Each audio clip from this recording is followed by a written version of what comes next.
नर्मदे हर माँ भगवती रेवा के पावन पवित्र तट पर दक्षिण तट के ऊपर विद्यमान गोरा गांव के 7-8 किलोमीटर आगे गंगेश्वर के लगभग सामने ये व्यास तीर्थ और व्यासेश्वर तीर्थ जी वैद्यनाथ तीर्थ हैं। यहाँ पर महाराज जी विराजमान हैं।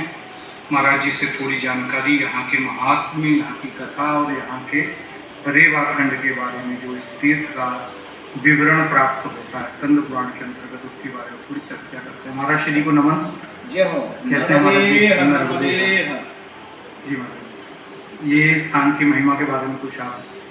शूर्पाणेश्वर जो भू क्षेत्र में है गुजरात में, ये सरदार सरोवर जो डैम है वो डैम में डूब क्षेत्र में चला गया शूर्पाणेश्वर। अभी नया गोरा में स्थापना किया शूर्पाणेश्वर।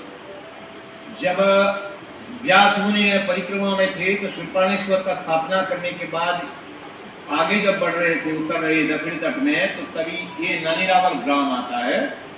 यहाँ पर उन्होंने व्यासेश्वर तीर्थ का स्थापना करी। व्यासेश्वर तीर्थ तो था ही, ये अति से अति दुर्लभ तट है और सिद्धिदायक कहा जाएगा, सिद्धिदायक तीर्थ क्षेत्र है। यही तीर्थ क्षेत्र होने के बाद जब चमन ऋषि के साथ जब देववैद्य अश्विनी कुमार का कमिटमेंट हुआ, पूरी विशेष वर्णना करेंगे तो बहुत समय जाएगा, इसीलिए शॉर्टकट में कहते हैं कि उनके साथ कमिटमेंट ये हुआ है कि ये पृथ्वी लोक में उत्पन्न हुए थे देववैद्य अश्विनी कुमार, जिसके कारण इनको देवताओं में सम्मिलित नहीं किया जा रहा था।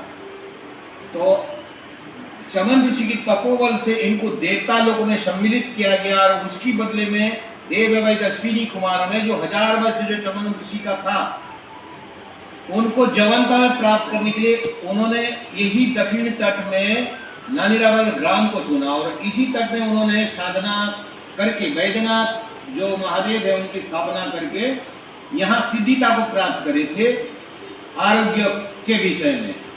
यहाँ वही यही स्थल है जहाँ हम लोग आज भी चमनप्राश के नाम से प्रसिद्ध है पूरी आयुर्वेदिक में। तो वही चमनप्राश जो 51-52 प्रकार का जो जड़ी बूटियां हैं, उस जड़ी बूटा यहाँ आपको विशेष मतलब जो प्रकृति में जो है उस प्रकृति का जो वरदान आप यहाँ अनुभूति कर सकते हैं कभी भी, तो वही जड़ी बूटियां यहाँ उपलब्ध है। और इन्होंने यहाँ पर ही फॉर्मुलेशन करके वही जो चमनप्राश का फॉर्मुलेशन चमन ऋषि को देके जवंता को प्राप्त कराया। और यही तट में जब परिक्रमा में हम चलते हैं, देखिए परिक्रमा तो करते हैं, हम स्वयं जानते हैं कि परिक्रमा हम कर रहे हैं, कभी भी हम परिक्रमा कर नहीं रहे हैं। ये परिक्रमा स्वतः हो रहा है, ये हमारा लाखों करोड़ों जन्म की जो पुण्य का पुंज है, तभी हम परिक्रमा के लिए अग्रसर हुए।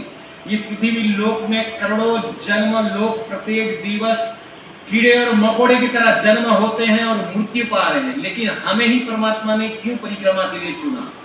क्योंकि वो चाहता है कि इस व्यक्ति उत्तराधिकारी है, ये व्यक्ति अगर परिक्रमा में जाएगा तो उस ईश्वर अनुभूति कर सकता है, उस सूक्ष्म जगत को पहचान कर सकता है। जो शक्ति स्वरूपा माँ जगदम्बा, जो 51 शक्ति पीठों का जो आशीर्वाद शक्ति दात्री है, वही शक्ति दात्री के साथ में जब आप चलते हैं, जब तट में आप चल रहे हैं तो ऊर्जा गई आपको लगता है, तट से थोड़ी सी आप 1 किलोमीटर जाएंगे ऊर्जा विहीन और थकान का महसूस करेंगे परिक्रमा में। ये निश्चित आप लोगों ने भी अनुभव किया है। तो जो असंभव आप जब परिक्रमा में कर रहे हैं, आपके लिए कोई असंभव नहीं है। Everything is possible, nothing is impossible, ये फाइनली बात है, ये अनुभव वाणी है।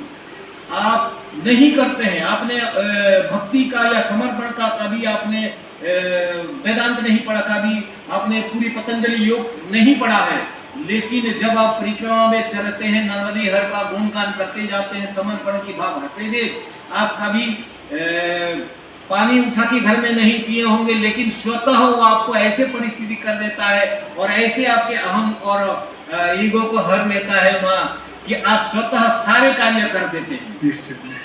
प्रत्येक जो आपने घर में कोई मैनेजमेंट नहीं किया होगा, यहाँ एमबीए से भी ज्यादा प्रत्येक मैनेजमेंट आपके मन में प्रचलित हो जाता है।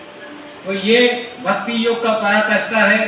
आप पतंजलि योग में ना कुंभक किया होगा, ना पूरक किया होगा, ना अभी कभी ने कोई प्राणायाम का आपने सिद्धि किया होगा, लेकिन स्वतः आपके अंदर से आपकी प्राणायाम सिद्ध हो जाता है। इसमें स्वतः अपनी जीवन शक्ति का विकसित हो जाता है। जिस जीवन शक्ति का विकसित के लिए आप प्राणायाम का करते हैं, वही प्राणायाम स्वतः सिद्ध होता है। लेकिन आप नहीं जानते तो भी हो ही जाता है। जब आप थक जाते हैं, आपके शरीर थक जाता है, जो थक जाता है, तो जब दृष्टा भाव देखते हो आप कि मैं शरीर नहीं हूँ, ये जब मैं शरीर नहीं हूँ बोलते हो आपकी थकान मिट जाता है। जब शरीर में आप आ जाते हो तो आपको बैग उठाने की भी ताकत नहीं है। 1 किलोमीटर चलने के बाद भी नहीं, आपका पैर सूज जाता है, काफी घुटने में दर्द होता है, चल नहीं पाने का स्थिति में जब आप दृष्टा भाव में चले जाते हैं तो आपको वो थकान 2 मिनट गायब हो जाता है। तो ज्ञान, भक्ति और योग का समन्वय और ये परिक्रमा है। इस परिक्रमा में स्वतः सिद्ध बन सकते हैं। तो सिद्ध बनेंगे कैसे? सिद्ध बनने का आपको एक सरल था जो 21वीं सदी के लिए फॉर्मूला है, वही आपको वर्णित करूंगा जो आपने निजी अनुभव है। तो आप माला तो ले रहे हैं कि करमाला कर रहे हैं। शास्त्र ने बोला है कि 1.25 लाख मंत्र, 1,25,000 मंत्र का जब आप जप करते हैं तो आपकी एक अक्षर का मंत्र हो तो उसका अधिष्ठान देवता जागृत हो जाता है, स्वतः सिद्ध आपको दर्शन देने में लालच होता है। 30% जो दान दक्षिणा जो आपका हिंसात्मक भाव हुआ, जब आप चलते हैं तो कीड़े मकोड़े मरे, जो बैक्टीरिया आपका मरे, उनका जो हिंसा हुआ जाने अनजाने में, उनको भी तो आपके साथ लेके पुण्य का उनको भी तो आपको पार कराना है बेटा। तो उनके लिए 30% और एक्स्ट्रा जप करने का विधान है। तो 1,25,000 प्लस 30,000, 1,55,000 हो गई। आप कोई भी मंत्र सिद्ध करते हो, मां नर्मदा की स्वयं दर्शन करना चाहिए तो ठीक है, पंचाक्षरी आपकी मन में जो भी हृदय में है उसी मंत्र का अगर उसी टारगेट में आप करते हो। मां नर्मदा का मैं अगर व्याख्यान करूं तो पंचाक्षरी मंत्र है तो 1,55,000 गुना 5 यानी कि 7,75,000 मंत्र होते हैं।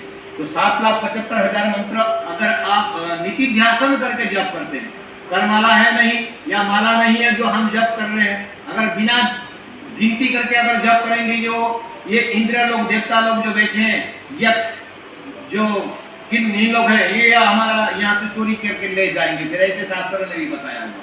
तो इसी चीज को ध्यान में रखते हुए सदैव हम करेंगे कैसे कि हम जब 1 मीटर चलने के ऊपर फोकस करते हैं, श्वास के ऊपर भी हम नहीं फोकस कर सकते, ना माला के ऊपर फोकस सकते हैं। हम जब चलते हैं तो 1 मीटर में 3 पैर चल रहे हैं, तो ऐसे ही हम 1 किलोमीटर चलते हैं तो 3,000 हो गया, 10 किलोमीटर में 30,000 हो गया, जब 100 किलोमीटर चलते तो 3 लाख हो गया। 3 लाख हमारा 100 किलोमीटर में पूरा हो जाता है, तो हम 400 किलोमीटर पढ़ने से 12 लाख मंत्र हो जाता है।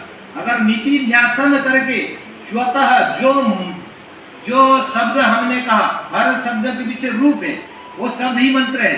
जो शब्द हमने मन में धारण किया और उसका स्वरूप का सदैव चिंतन करके अगर हम हर पग में उसी नाम का स्मरण और दृश्य का हम अगर दर्शन करते चलेंगे तो निश्चित इसमें कोई संशय नहीं, 100 नहीं 200% आप 400 किलोमीटर में सिद्ध बन सकते हो।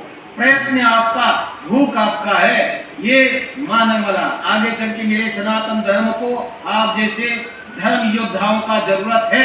आगे चल के जो 20-25 साल में विधर्म का जो संख्या बढ़ रहा है, इसमें शब्द जोड़ूंगा। उस समय में ना हमारा आर्मी आ सकता है, ना हमारा पुलिस हमें काम कर सकता है। अगर हम दिव्य चेतना को प्राप्त कर सकते हैं, हमारा मुनि ऋषियों ने कोई बाजरा अगर उत्पन्न कर सकता है, कोई नारियल बना सकता है, कोई ज्वार बना सकता है, तो हम बैक्टीरिया भी बना सकते हैं। अगर एक छोटे से मामूली करुणा अगर इस देश पृथ्वी लोक में आया और सारे पृथ्वी को ध्वंस करने का उसने सबको डरावना वो महाभयावह प्रकृति कर दिया, तो हम वो सब भी हमारा कर सकते हैं हम, लेकिन अन्याय नहीं करेंगे। लेकिन परमात्मा ने यही कहा, जब हमें पृथ्वी लोक में जीव बना के भेजा, तभी परमात्मा ने कहा कि इस जीव की प्रकृति में तुझे भेज रहा हूँ, तो इस प्रकृति का तू सहयोग करता बन। जब जीव यहीं आता है तो सहयोगकर्ता बनने के बजाय उपयोगकर्ता बन जाता है, इसीलिए दुख का कारण बन जाता है। नर्मदे हर।